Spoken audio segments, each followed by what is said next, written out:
Pronto. Então, voltando aí, que a gente parou na discussão sobre digamos assim, a subdivisão de escala, né? De 0 a 4, 0 a 5 ou 0 a 7. Aí, Renato estava trazendo aqui uma observação que quando ele trabalhou, acho que foi no mestrado, foi isso que você teve que ver esse artigo, que trabalhou com escala de Likert. Aí tinha um estudo que dizia que não fazia muita diferença ter 5 itens ou ter 7 itens numa escala de Likert. Quer pontuar de novo, Renato? Eu até baixei agora o artigo aqui, porque eu fiquei, né, encucado com isso. E eu disse assim, eu tenho uma impressão que eu já tinha visto alguma coisa. Eu baixei aqui e realmente é um estudo, e ele fala, inclusive, com uma análise estatística, e ele indica que a escala mais adequada que se mostra é a de 5 itens, né? Até foi um estudo na área de ciências sociais e tal. E aí o artigo ele fala justamente nesses dilemas na hora de construir uma escala tipo Likert, se é de 3 itens, de 5 itens, de 7 itens, e ele indica a construção da escala de 5. Isso para aquele estudo específico, né? Mas aí outros artigos também fazem essa relação e, pelo menos até onde eu vi, a de 5 e a de 7, a diferença não é muito grande de uma para outra em relação aos resultados, e que a de 7 demoraria mais para as pessoas responderem.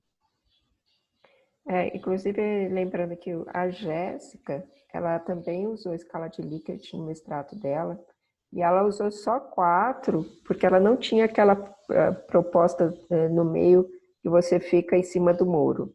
Né? Então, assim, ou concordo totalmente, concordo parcialmente, discordo parcialmente, discordo totalmente. Não tinha a possibilidade do sujeito ficar em cima do muro. Ele tinha que se posicionar. Esse era um ponto, né?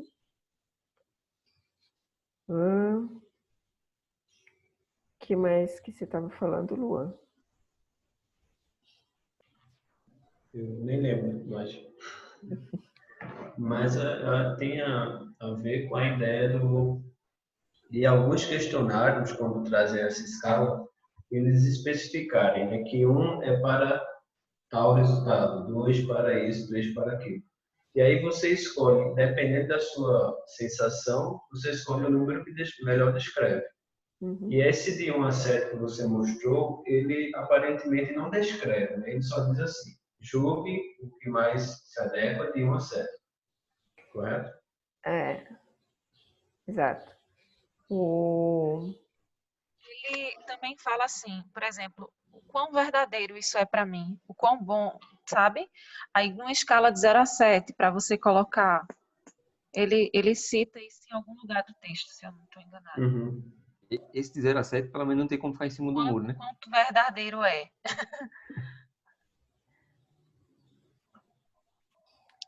São, na verdade, escalas de entrevista de aprendizagem, né?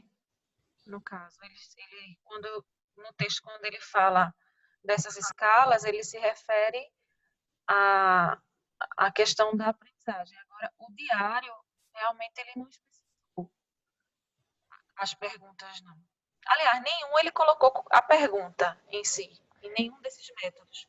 Mas, ao menos, esses das escalas, ele falou em alguns o quanto é de verdade, o quanto é verdadeiro, de 0 a 7, sabe? Só 2 coisas, acho que, para te ajudar, Anitta.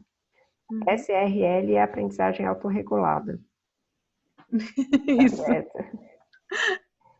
É porque no texto eu via tanto SRL, eu disse, eu vou tentar fixar esse. De aprendizagem autorregulada. E outra coisa, assim, que você mostrou que tinha uma pesquisa que eles dividiram um grupo de professores e grupo de alunos, e que teve um grupo que sofreu treinamento e outro grupo que não sofreu treinamento, né? Isso. E aí, na realidade, o que ele tem é um grupo controle e um grupo experimental, tá certo? Para comparar se faz diferença ou não ter o treinamento, ok? Termos técnicos é outra coisa, assim. É isso mesmo, professora. Um grupo controle e um grupo não. O grupo controle e o grupo experimental. E aí ele mostra que, pelo que eu entendi, os alunos que já são autorregulados e os que não são autorregulados, né? E que provavelmente estavam no grupo controle, não sofrem muita diferença, mas os alunos que passam pelo treinamento, eles sofrem bastante diferença, né? É isso? Isso. Quando ele pergunta a questão de valores, é como se fosse, não tivesse muita diferença entre os valores de um grupo que já tem, que já passou, e um grupo que ainda não. Agora, quando ele, ao final do resultado, aqueles que passaram por esse treinamento, pela autorregulação e tudo, eles se comportam de forma diferente. Sim. É muito evidente que as pessoas realmente elas assimilam a reflexão, quando você as leva para a reflexão sobre aquilo, sobre os processos de autorregulação, elas assimilam aquilo e conseguem pôr em prática porque elas conseguem ver resultados melhores quando elas fazem aquilo acontecer. É lógico que tudo que a gente muda leva um tempo e você tem que estar sempre muito atento, prestando atenção e para tomar sempre aquelas atitudes e aqueles cuidados, né? De planejar, de procurar ajuda, todas aquelas coisas que envolvem autorregulação.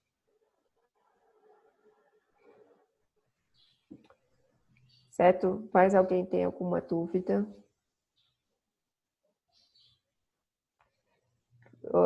Luan, a gente colocou a princípio próximo sábado para vocês apresentarem a versão final do curso, ou pelo menos, digamos, versão beta. Tranquilo. A gente já organizou o grupo e hoje passei as informações. Eu acho que vai dar tranquilo. Tá, bom. Eu precisaria de umas ideias com o Rubio, mas infelizmente o contato com o Rubio está complicado. Porque dessa questão de produção de vídeos, de áudio, eu acho que o Rubio é a pessoa mais específica para isso. Uhum. Mas aí acho que é mais para divulgação depois, ou para preparar alguma aula, é isso? Tinha algumas ideias na preparação das estratégias também, né? Mas, enfim, eu falo com ele, tento falar com ele o mais rápido possível para ver essas questões. Você sabe que eu estava pensando, dá para usar o Zoom, eu vou tentar fazer isso, inclusive. Porque como você compartilha a tela e você fica aparecendo, dá para usar o Zoom para ensinar as coisas e deixar um vídeo gravado pronto, como se você estivesse ensinando alguma coisa. Sim, uma videoaula, né? Isso. Interessante. Precisa pôr o som, Anitta. Você está sem som. Era isso. Dá para gravar pelo Zoom a videoaula? Dá. Preciso aprender mais sobre esses recursos tecnológicos. Que mais? A princípio, Luana ficou para o dia 21, mas eu não sei por que ela não apareceu hoje. Ô, Kátia. Oi, fala, Alexandre. Não travou aqui. Eu fui procurar. Vocês estão me ouvindo? Sim. Fui procurar essa questão aí dos questionários, que são questionários discretos, né? Vou chamar de discretos, que eles têm essas graduações. Uhum. Porque eu lembro que eu fiz isso no doutorado.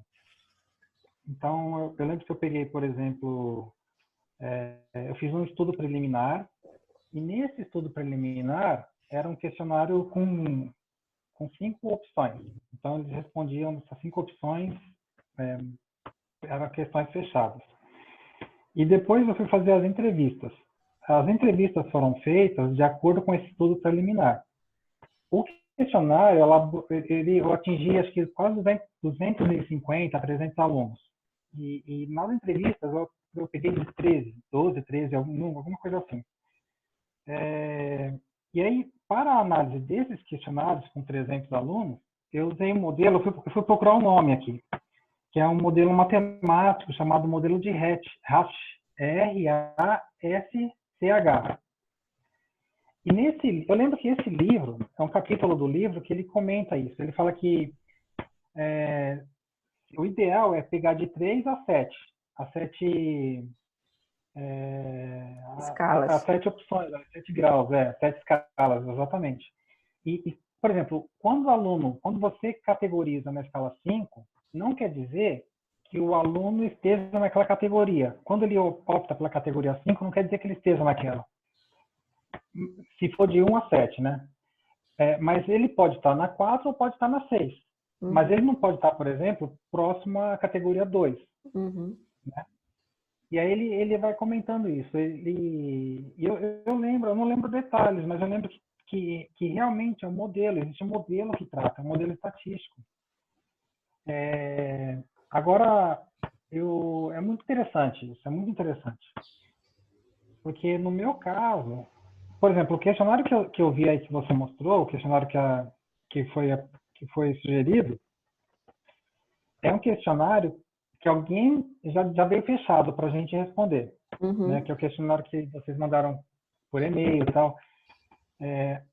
O que eu fiz foi o seguinte, eu pedia para os alunos responderem, então eu dava uma pergunta, sei lá, quem descobriu o Brasil? Aí ele explique como foi descoberto o Brasil.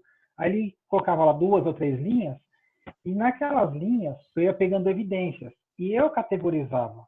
Uhum. Esse questionário ele já é fechado, então não dá a opção para o investigador de categorizar, ele já vem categorizado. Uhum.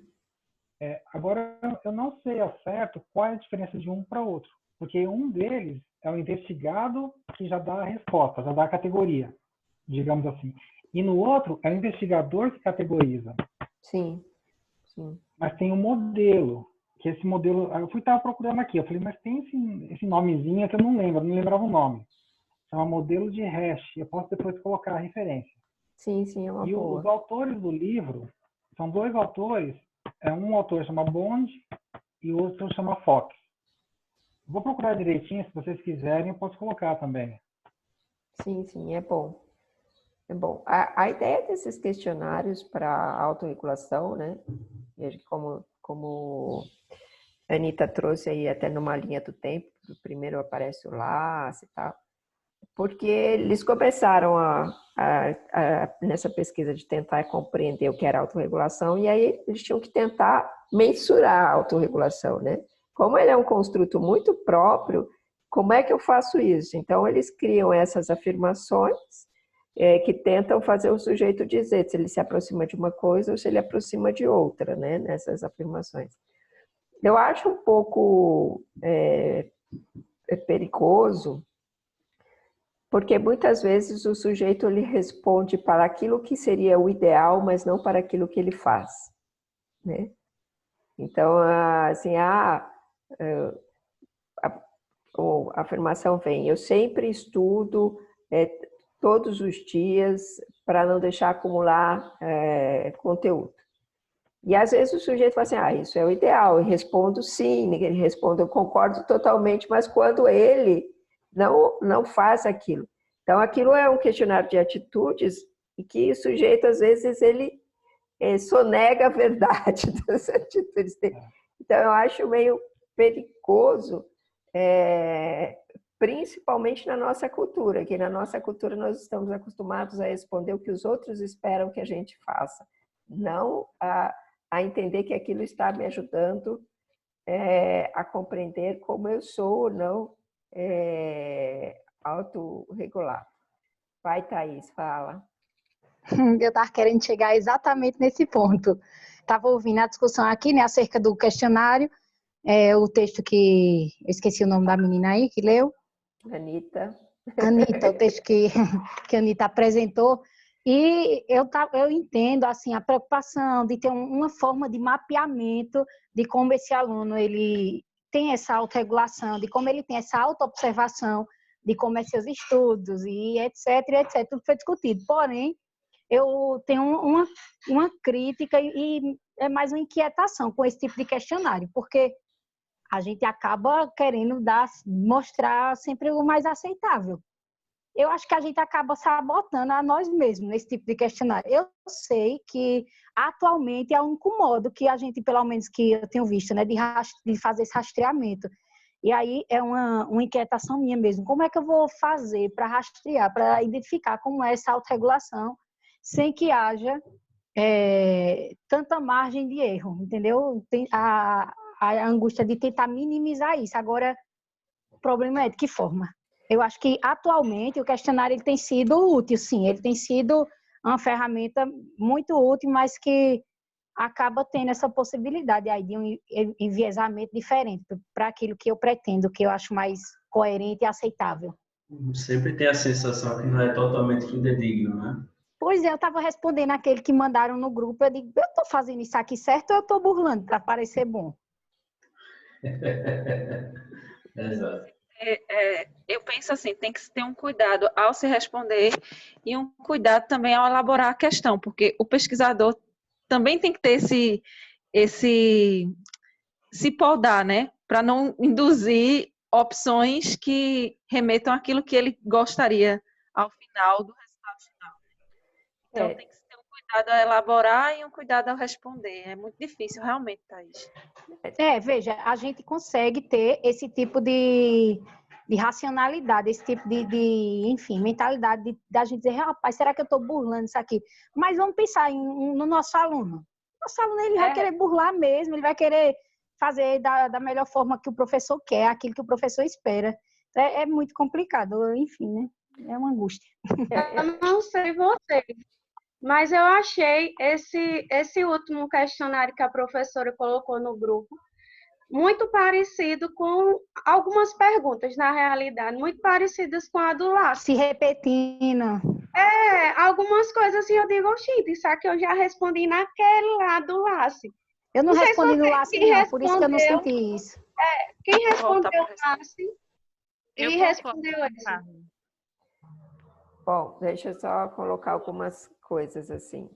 Eu acho que, começando pelo fim, né? Então, começando pela Carla, eu acho, Carla, que não vai ter como ser muito diferente. Quando você quer buscar aquela informação, então você vai criar afirmativas que são muito parecidas.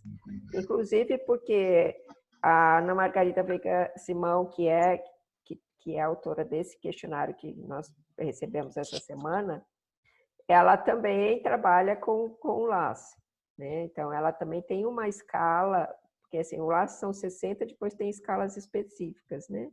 E tem uma das escalas específicas que também é de autoria dela. Bom, então assim, eu acho que não tem... você tem um conjunto de afirmativas, mas quando você quer saber uma coisa específica, esse conjunto é muito pequeno, né? Então, você tem 2 ou 3 afirmativas, sei lá, possíveis. Então, é por isso que eles são parecidos. E eu acho que se a gente tivesse acesso a olhar lá, se o SRLI, o MLSQ, a gente ia ver que eles são bem parecidos. Esse é um ponto. Para tentar minimizar, Thaís, as suas preocupações assim, de como é que vai aparecer essa resposta, uma delas eu acho que vai de você fazer as pessoas que estão respondendo entenderem que aquilo não é para avaliá-las como adequadas ou não, mas para ajudar a entender como é que são ou não autorreguladas, quer dizer, tentar fazer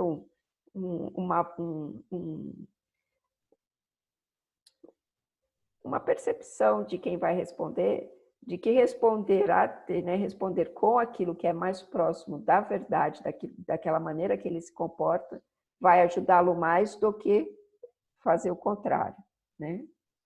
Isso é uma possibilidade, isso é uma maneira.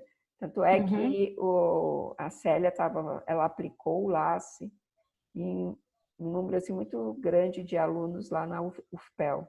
E ela ia na sala de aula, conversava com todos e eles respondiam o LACE naquele momento, né? Eles acessavam por celular e respondiam o LACE naquele momento. Então, ela provavelmente poderia, depois a gente perguntar, ela deve ter uma fala nesse sentido, né? De, olha, é importante que esse questionário seja respondido mais próximo da verdade, né? Não daquilo que seria o ideal, mas daquilo que é o real. Uhum. Esse é um ponto. O outro ponto é que todo questionário com esse tipo de escala, ele deveria vir com afirmações que, por exemplo, se você pontua 5, tem uma outra afirmação que você deveria pontuar 1, tá certo? E que a relação entre essas duas afirmações, elas só são coincidentes se você tiver nesses extremos, ou seja, numa pergunta assim, você estabelece horários de estudo? E eu respondo, isso eu me identifico muito bem. A outra, ele vai perguntar uma coisa oposta a estabelecer horários de estudos, eu tenho que dizer, não, isso eu nunca faço. Então, isso seria uma maneira de validar aquele tipo de atitude. Então, se ele responde positivamente e negativamente quando são opostas, então eu posso validar, ele realmente faz aquilo. Se ele não tem essa, por exemplo, se ele diz que 5 para uma e 5 para outra, quando deveria ser 5 e 1, eu já posso desconsiderar aquele tipo de atitude para aquele sujeito. Porque ele, na realidade, ele de alguma maneira não está me dizendo, ou ele não compreendeu o que eu estou afirmando, ou ele não está respondendo adequadamente, entendeu? Então, um bom questionário, por isso que tem a questão estatística, que um bom questionário desse de atitudes, ele deveria olhar o positivo e o negativo de maneira que pudesse identificar que aquela questão eu posso validar. Tá bom. Eu tô com uma dúvida, vocês que já leram mais sobre, né? A única forma de mapeamento que a gente tem até agora é questionários, é sempre? Não, você pode fazer entrevistas. Né? Ou, por exemplo, tem esse tipo de questionário, que é questionário fechado, e tem os questionários abertos, que foi o que Everaldo fez. Ele fez questionários abertos e depois ele criou as categorias de análise. Foi isso que esse trabalho todo que o Alexandre estava falando, né? Que o questionário aberto você que tem que identificar depois as categorias. Eu acho que é só para votação mesmo, para mim, seria o aberto para identificação. Acho que agora, a gente consegue mapear melhor isso. Agora você pode somar as duas coisas, né? Por exemplo, esses questionários fechados, eles são importantes porque você pode aplicar um volume bem grande de pessoas, porque a análise já é uma análise mais fechadinha. Depois você pode pegar, pontuar algumas pessoas e aí fazer uma entrevista para verificar o quanto elas foram fiéis àquilo que elas agora sim, achei. É interessante, porque você tem um feedback do seu próprio material de coleta, né? Isso. Bom. Algo mais? Não, Kátia, eu acho que o que você falou, por exemplo, você coloca um questionário fechado, aparentemente fechado, com 5 itens, e que a questão que vem depois, ela vai confirmar ou vai fragilizar, vai fortalecer ou fragilizar a resposta anterior, é ótimo. Se eu não me engano, acho que o Enem faz isso. E tem um nome, tem um nome. Tem ETI, ATI, uma RT, alguma coisa. TRI. TRI, acho que é TRI. Porque eu acho que dá... O Enem ele desconsidera a questão que você acertou como chute, né? Exatamente. Então, se você acertou uma muito fácil, se você acertou uma muito difícil e errou uma muito fácil, aí ele desconsidera que você acertou difícil porque foi no chute. Mas é um pouquinho diferente, porque assim, esse daí é sei o que de resposta ao item, né? Isso. Porque a ideia, por exemplo, até Kátia Cunha, ela é bem, digamos, crítica a esse procedimento do Enem, porque ela diz que tem outras variáveis que estão aí envolvidas que podem fazer você acertar uma pergunta difícil e errar uma fácil sem ter sido chute. Mas, na questão das atitudes, primeiro porque a ideia é que você embaralha a apresentação dessas afirmativas de maneira que o sujeito ele não vê assim uma consonância dessas afirmativas muito próxima. Então ele vai respondendo e de repente ele respondeu uma que se relaciona com a outra, só que elas estão 10 questões distantes uma da outra, por exemplo, né? E a gente fala questões, mas são 10 afirmações, né? O tempo todo é uma afirmação. Então, assim, a ideia é isso, é você tentar verificar, como o Alexandre falou, se o sujeito está sendo fiel ou não, né? Só que como existe uma divergência aí com relação à TRI, por conta de não se considerar, ela simplesmente tira de jogada aquele sujeito que chutou uma resposta difícil, né? Mas é isso. Bom, deixa eu só olhar aqui o nosso cronograma. Então, para terça-feira que vem é a oficina da Luana, e aí eu vou só explicar um pouquinho qual que é a ideia. A Luana investigou, por exemplo, no mestrado do Luan, o Luan ele deu um curso de acompanhamento para os alunos que estavam fazendo cálculo 1, ele deu um curso de cálculo 1 com mapas conceituais. Acho que você teve 5 alunos, né, Luan? Isso. E aí, a ideia é que essas aulas que ele fez de acompanhamento, ele aplicou algumas estratégias, tal, não sei o quê, e aí, do resultado dos mapas conceituais, das estratégias aplicadas, ele fez o mestrado dele. E a Luana, ela filmou o Luan fazendo as aulas, e a ideia era que ela investigasse a autorregulação do pensamento do Luan. Ela ainda está meio perdida se isso aconteceu ou não. Eu acho que aconteceu. Mas aí a ideia agora é o seguinte, vamos fazer o seguinte, vamos mostrar, porque ela tinha que ver duas coisas.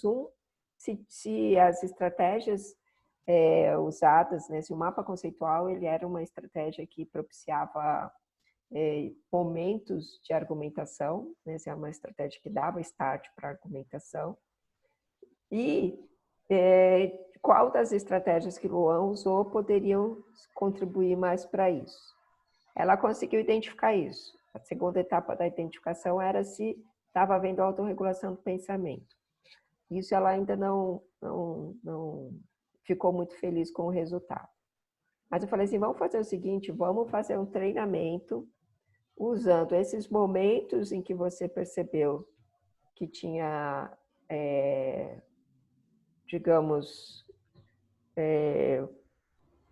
chances de ocorrer. Mais chances de ocorrer. Assim, que havia mais potencial para você desencadear um processo argumentativo.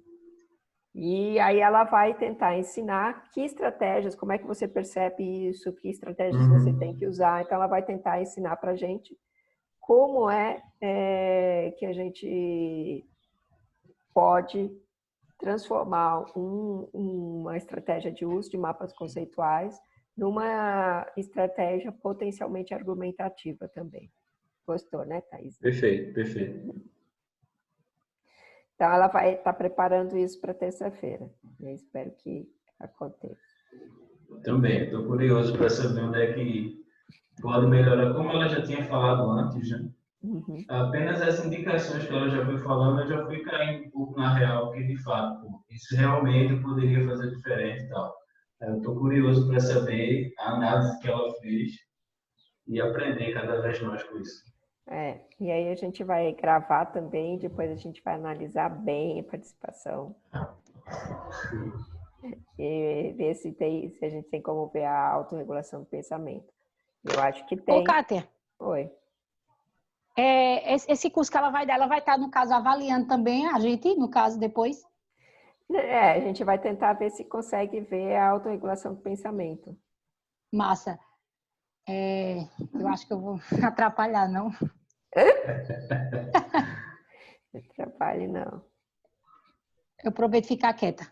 Não vou nem falar, terça. Aham, porque a gente vai acreditar nisso.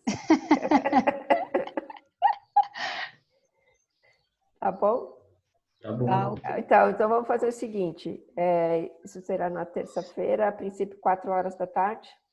Perfeito. Ok. E aí, no outro sábado, Luan, vocês preferem esse horário mesmo? 3 horas da tarde, 11 horas da manhã? O que vocês preferem? À tarde, né, galera? 3 da tarde, né, gente? Porque 11 horas do Não, menino três, ainda. três. Melhor 3, porque acaba mais cedo também. 4 horas é acabar com o meu sábado. Pronto, meu À Deus. tarde é melhor. Também acho a tarde melhor. Tá bom, então estamos aí, terça às 16 e sábado às 15, ok? Ok.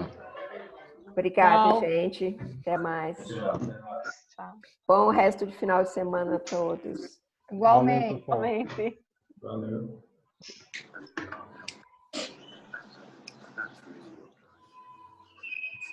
Seria uma